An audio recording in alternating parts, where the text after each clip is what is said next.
বন্ধুরা, আজকে আমরা শুনবো সোনার ডিম পাড়া হাঁস এবং লোভের পরিণাম।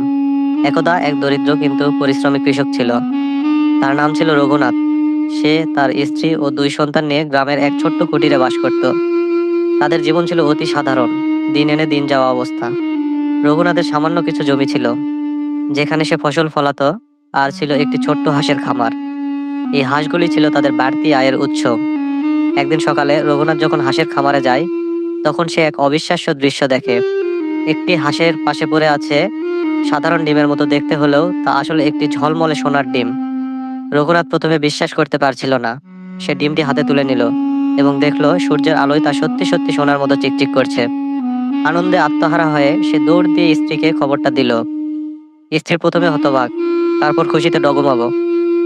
ডিমটি বাজারে নিয়ে গিয়ে তারা যাচাই করলো এবং জানলো সেটা বিশুদ্ধ সোনা। ডিম বিক্রি করে তারা প্রচুর টাকা পেল। তাদের বহুদিনের অভাব দূর হলো। পরের দিন সকালে একই হাঁস আবার একটি সোনার ডিম পারল।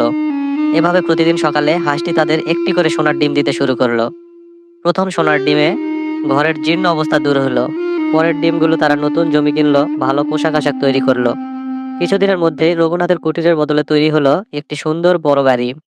তাদের জীবনযাত্রার মান সম্পূর্ণরূপে পাল্টে গেল। রঘুনাথ আর তার স্ত্রী এখন গ্রামের সবচেয়ে ধনী ব্যক্তি। তাদের আর কোনো অভাব নেই। তবে মানুষ মানুষের মনেই তো। যতই সুখ আসুক, লোভের বীজ একবার মনে ঢুকলে তা আর সহজে যেতে চায় না। রঘুনাথের স্ত্রী একদিন স্বামীকে বলল, শোনো, এই হাঁসটা রোজ একটা করে ডিম দেয়, কিন্তু যদি আমরা হাঁসটার পেট কেটে ফেলি তাহলে নিশ্চয়ই এর ভেতরে আরো অনেক সোনার ডিম একসঙ্গে পেয়ে যাব। তাহলে তো আর রোজ সকালের জন্য অপেক্ষা করতে হবে না, আমরা আরো তাড়াতাড়ি ধনী হব। রঘুনাথ প্রথম দিকে এই নিষ্ঠুরতা প্রস্তাবে রাজি ছিল না। সে বলল, না, এ কাজ করো না। হাঁসটি আমাদের ভাগ্য ফিরিয়ে দিয়েছে, আমাদের কৃতজ্ঞ থাকা উচিত।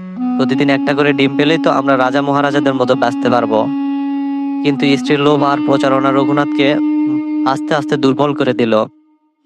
এত ধন সম্পদ পাওয়ার পরেও তাদের ধৈর্য ছিল না। একদিনের মধ্যেই সব সোনা পাওয়ার আকাঙ্ক্ষা তাদের চোখে পর্দা ফেলে দিল। পরিশেষে সেই রাতে রঘুনাথ এবং তার স্ত্রীর কথায় রাজি হয়ে হাঁসটিকে জবাই করার সিদ্ধান্ত নিল। অন্ধ লোভের বশবর্তী হয়ে তারা তাদের উপকারী হাঁসটিকে কেটে ফেললো। কিন্তু ফল কি হলো? হাঁসটির পেট কেটে তারা দেখলো যে ভেতরে কোনো ডিম নেই। সাধারণ অন্য হাঁসের মতোই এর পেট খালি ছিল। এই বিশেষ হাঁসটিকে মেরে ফেলায় প্রতিদিনে একটি করে সোনার ডিমের উৎসও চিরতরে বন্ধ হয়ে গেল। তখন রঘুনাথ আর তার স্ত্রী নিজেদের ভুল বুঝতে পারলো।